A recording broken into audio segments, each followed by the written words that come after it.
मेरे देखने और सुनने वालों को अस्सलाम वालेकुम नाजरीन। इस वीडियो ब्लॉग के साथ मैं हूं शाहिद काज़मी। जैसा कि आप जानते हैं कि 5 फरवरी का दिन हाल ही में गुजरा है और इस दिन को यौम यकजहती कश्मीर के हवाले से मनाया जाता है। इस दिन आम तातील होती है, मुख्तलिफ़ सरकारी और निजी इदारों में फ़ंक्शंस होते हैं। साबित हम ये करते हैं कि हम कश्मीरियों के हक़ खुद इरादियत के लिए और उनकी जद्दोजहद के लिए इखलाकी और हर मुमकिन लिहाज से उनके साथ खड़े हैं। लेकिन पिछले कुछ अरसे से अगर हम देखें तो यौम यकजहती कश्मीर हो या कश्मीर का यौम स्याह हो, उन तमाम हवालों से, तमाम दिनों के हवाले से कश्मीर का मसला पस पुश जाता नज़र आता है हमें। इस यौम यकजहती कश्मीर के हवाले से अगर आप देखिए तो पहले आपको तमाम शाहराहों पर, मरकज़ी शाहराहों पर बैनर्स नज़र आते थे, पोस्टर्स नज़र आते थे, बिल बोर्ड्स लगे नज़र आते थे। ये रुझान ना सिर्फ दिन ब दिन कमज़ोर होता जा रहा है, कम होता जा रहा है, बल्कि कश्मीर के हवाले से बतौर अवाम हमारी दिलचस्पी भी बहुत हद तक कम होती जा रही है। आप इस बात का अंदाज़ा इससे लगा लीजिए कि पाकिस्तान में इस वक्त 100 से ज़्यादा मुख्तलिफ़ ममालिक और आलमी तंजीमों के सफारती मिशन मौजूद हैं। इसी तरह पूरी दुनिया में पाकिस्तान के 100 से ज़्यादा सफारती मिशन मुख्तलिफ़ ममालिक में और मुख्तलिफ़ आलमी इदारों में मौजूद हैं।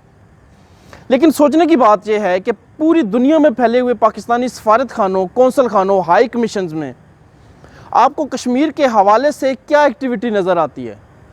क्या ऐसा आपको कहीं पर नज़र आता है कि पूरी दुनिया में पाकिस्तानी सफारत खाने, पाकिस्तानी सफारती अमला कश्मीर का मसला उजागर करने के हवाले से खातिर ख्वाह काम कर रहे हैं? पाकिस्तान में आप अंदाज़ा लगा लीजिए कि पाकिस्तान में जितने सफारती मिशन अक़वाम मुत्तहिदा समेत आलमी इदारों और तमाम दुनिया के दीगर ममालिक के मौजूद हैं, 100 से ज़्यादा सफारती मिशन के हवाले से कहीं पे हमें कोई याददाश्त पेश करना नज़र आता है? अक़वाम मुत्तहिदा के दफातर हों या दीगर सफारत खानों को और कुछ ना करें, क्या हम उन तमाम सफारत खानों को खतूत लिख पाए आज के दिन? क्या हम तमाम सफारती मिशंस को कश्मीर के हवाले से मुकम्मल एक्टिव कर पाए कि हम वाकई ही कश्मीरियों के साथ यकजहती मना रहे हैं? हमें तो सरकारी तकारीब और निजी तकारीब में कश्मीर का जिक्र कम कम सुनने को मिलना शुरू हो गया है।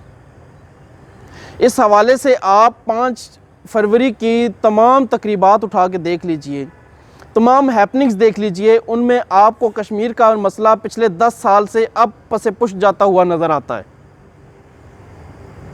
पूरी दुनिया में पाकिस्तानी सफारत खानों में सिवाय इक्का दुक्का तकरीबात के, और तकरीबात भी ऐसी कि जो सिर्फ फ़ोटो सेशंस के लिए हैं, उन तकरीबात के अलावा कहीं पे आपको बामकसद और अमली इक़दामात कश्मीर के हवाले से 5 फरवरी को नज़र नहीं आए। यहाँ पे अंदाज़ा इस बात से लगा लीजिए कि हमने कश्मीर के हवाले से जो ममालिक हमारे साथ खड़े थे, हमने उनको भी नाराज़ कर दिया। तुर्की हो गया, मलेशिया, ईरान, कोई भी हो जिसने हमारे आर्टिकल 370 को मुअत्तल करने पर जब हमारा साथ दिया तो हमने उन्हीं ममालिक के ख़िलाफ़ कुआलालंपुर समिट में जाने से इनकार कर दिया। कुआलालंपुर समिट जाने सिर्फ इस्लामी ममालिक का इत्तेहाद नहीं था, बल्कि उस हवाले से हमें कश्मीर में खातिर ख्वाह मदद मिल सकती थी। कुआलालंपुर समिट में ना जाने के फ़ैसले के बाद शुनीद यही थी कि OIC के कौंसल फॉर वज़राए ख़ारजा के कौंसल का जो इजलास है वो पाकिस्तान में हो सकता है करा दिया जाए, पाकिस्तान को मुतमईन करने के लिए। लेकिन मौजूदा सूरत हाल में ये होता मुमकिन नज़र नहीं आ रहा। हमारे वज़ीर-ए-आज़म साहब का ये बयान कि OIC कश्मीर के मामले में बिल्कुल हमें सपोर्ट नहीं कर रही, बज़ाते ख़ुद हमारी पॉलिसी का मुँह बोलता सबूत है कि हमने जिनके कहने पर इस्लामी ममालिक के साथ खड़ा होने से इनकार कर दिया, वो आज कश्मीर के मामले पे हमारे साथ खड़े नहीं हैं। OIC में वज़राए ख़ारजा की सतह पे जो कॉन्फ्रेंस होने जा रही है, उस कॉन्फ्रेंस में इस बात के कवी इम्कानात हैं कि कश्मीर का मसला मुकम्मल तौर पर नज़रअंदाज किया जाएगा। हमारे वज़ीर ख़ारजा शाह महमूद कुरैशी और इमरान खान साहब का बयान हालिया कि OIC ने कश्मीर के हवाले से मुनासिब मौक़िफ़ नहीं अपनाया, हमारी सपोर्ट नहीं की, इस बात की शुनीद है कि आने वाले वज़राए ख़ारजा के इजलास में भी OIC की सतह पर कश्मीर के हवाले से कोई एक लफ्ज़ भी नहीं बोला जाएगा। वज़ीर-ए-आज़म इमरान खान साहब का ये वादा कि वो अगले साल इस कॉन्फ्रेंस में शिरकत करना चाहेंगे। हमारी दुआ है कि अगले साल फिर हमारे आजमूदा ऐसे आजमाए हुए दोस्त जो मुश्किल वक्त में हमारे साथ खड़े नहीं होते, उनके कहने पे हम दोबारा से इस कॉन्फ्रेंस में शिरकत से इनकार न कर दें।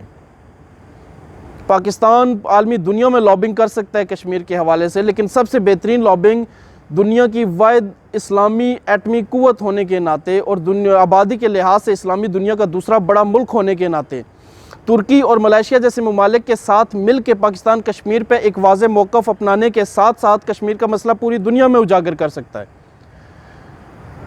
तुर्क सदर पाकिस्तान आ रहे हैं और शुनीद है कि वो पार्लिमान के मुश्तरका इजलास से खिताब भी करेंगे। कोशिश इस बात की करनी चाहिए कि हम सिर्फ यकजहती का दिन कश्मीरियों के साथ मनाने के बजाय अमली सतह पर कश्मीरियों के लिए कुछ करें, आलमी दुनिया में अपने सफारत खानों को मुतहर्रिक करें, पाकिस्तान के अंदर दूसरे ममालिक के सफारत खानों और आलमी इदारों के यहाँ पर दफातर के अंदर अपना मुतहर्रिक किरदार अदा करें, यादाश्तें पेश करें, उनको ये बावर करवाने की कोशिश करें कि भारत कश्मीरियों पर कितने मुजालिम डा रहा है। पब्लिसिटी के हवाले से देखें तो अपनी ज़ात की तशहीर करते सियासतदानों के बैनर्स हमें नज़र आते हैं, लेकिन कश्मीर में भारत के मुजालिम दिखाते बैनर्स हमें नज़र नहीं आते। सरकारी सतह पे हमें ऐसी तशहीर करनी होगी कि जिसमें भारत के मुजालिम हमें नज़र आएँ और हम दुनिया को भारत के मुजालिम कश्मीरियों पे जो उसने रवा रखे हैं वो दिखा सकें। तभी हम कश्मीरियों के साथ यौम यकजहती मनाने के काबिल हो सकते हैं और उसका हक़ भी अदा कर सकते हैं। अगर आपको मेरा ये वीडियो ब्लॉग पसंद आए, इसको लाइक कीजिएगा, राय दीजिएगा, इस ब्लॉग को शेयर कीजिएगा, चैनल सब्सक्राइब करना हरगिज़ ना भूलिएगा। अल्लाह हाफ़िज़।